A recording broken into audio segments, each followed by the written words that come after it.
ఇవాళ మనం మాట్లాడుకోబోయే టాపిక్ ఏంటంటే కాలర్ బోన్ ఫ్రాక్చర్ అంటే క్లావికల్ ఫ్రాక్చర్. మనకు 2 కాలర్ బోన్స్ ఉండడం జరుగుతుంది.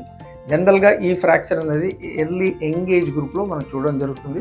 ఈ షోల్డర్ గడ్డది జబ్బ మీద పడినప్పుడు ఏంటంటే ఈ కాలర్ బోన్ ఫ్రాక్చర్ కావడానికి ఆస్కారం ఉంటుంది అనమాట. వీళ్ళు తరచుగా మా క్లినిక్స్కి ఏంటంటే కొద్ది గొప్ప ఈ కాలర్ ప్రాంతంలో నొప్పి రావడము, లేదంటే అక్కడ ఒక వాపు, వాళ్ళు చెయ్యి మూమెంట్స్ చేయడం కూడా చాలా ఇబ్బందికరంగా ఉండడం జరుగుతుంది. సో అలా వచ్చిన పేషెంట్స్కి ఏంటంటే మేము క్లినికల్ ఎగ్జామినేషన్ ద్వారా నిర్ధారించి ఒక ఎక్స్రే తీయడం జరుగుతుంది. ఎక్స్రేలో మనకి కాలర్ బోన్ ఫ్రాక్చర్ అయిందా లేదా అనేది తెలుస్తుంది. సో ట్రీట్మెంట్ ఆస్పెక్ట్స్కి వస్తే ఏంటంటే collar bone fracture in case స్థానభ్రంశం కానప్పుడు, అంటే ఫ్రాక్చర్ అయ్యి కూడా యథావిధిగా అదే పొజిషన్లో ఉంటే మాత్రం కన్జర్వేటివ్ మేనేజ్మెంట్, సింపుల్గా ఒక ఆర్మ్ పోచ్ లేదంటే ఒక ఫిగర్ ఆఫ్ 8 బ్యాండేజ్ అనేది వేయడం జరుగుతుంది.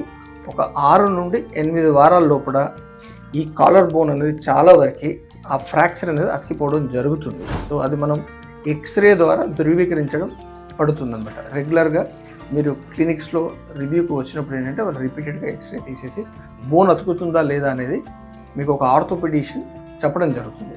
ఇన్ కేస్ ఈ ఫ్రాక్చర్ అయినప్పుడు ఏమైనా స్థానభ్రంశం, అంటే ఫ్రాక్చర్ యథావిధిగా అదే పొజిషన్ లేకుండా ఒక 1 సెంటీమీటర్ లేదా 2 సెంటీమీటర్ షార్టింగ్ కావచ్చు, డిస్ప్లేస్మెంట్ కావచ్చు, లేదంటే ఆ స్కిన్ని పుచ్చుకుంటూ బయటికి రావడం, లేదంటే ఆ చర్మం కట్ అయిపోయి ఆ బోన్ ఫ్రాగ్మెంట్స్ బయటికి రావడం, లేదంటే అసోసియేటెడ్ ఈ కాలర్ బోనే కాకుండా ఈ జబ్బకు సంబంధించిన బోన్స్లో కూడా ఫ్రాక్చర్ కనుక ఉంటే, లేదంటే both sides collar bones fracture ఉంటే మాత్రం కంపల్సరీ ఓపెన్ సర్జరీ చేసి, అంటే శస్త్రచికిత్స చేసి చిన్నగా మనం దీని మీద ఒక ప్లేట్ అమర్చి మనం ఒక 2-3 స్క్రూస్ బోత్ సైడ్స్ ఫ్రాక్చర్కి ఇటు భాగంలో 2-3 స్క్రూస్, అటు భాగంలో 2-3 స్క్రూస్ వేయడం జరుగుతుంది. లేదంటే ఒక చిన్న కేవైర్ ద్వారా కూడా చికిత్స చేయడం జరుగుతుంది. సో ఇదంతా కూడా మనకు ఒక ఆర్థోపెడిషియన్ పరిధిలో జరుగుతుంది. సో కాంప్లికేషన్స్ గురించి పెద్దగా వరి కావాల్సిన అవసరం లేదు. Most of times collar bone, but rare of the rarest times ఏంటంటే ఈ కింద భాగంలో, ఈ కాలర్ బోన్ కింద భాగంలో రక్తనాళం ఉంటుంది, దాన్ని మనకు బ్లడ్ వెజల్ అంటాం. సో దాన్ని కనుక ఈ బోన్ పీసెస్ కనుక పియర్స్ చేస్తే మాత్రం కొద్దిగా ఇబ్బందికరం. అదే కాకుండా ఏంటంటే మనకు మెడ నుండి వచ్చే నరాలు కూడా ఈ కాలర్ బోన్ కింద నుండి చేయికి సప్లై చేస్తాయి అనమాట. వాటిని మనం బ్రేకిల్ ప్లెక్సెస్ అంటాం. సో ఆ నరాలకు కనుక ఈ విరిగిన ఎముక పోయి పొడిసిన ఇంజురీ చేసినా కానీ ఏంటంటే మనకు చేతిలో స్పర్శ తగ్గడం, కదలికలు తగ్గడం అనేది జరుగుతుంది. So this is very very రేర్గా మనం చూడడం జరుగుతుంది.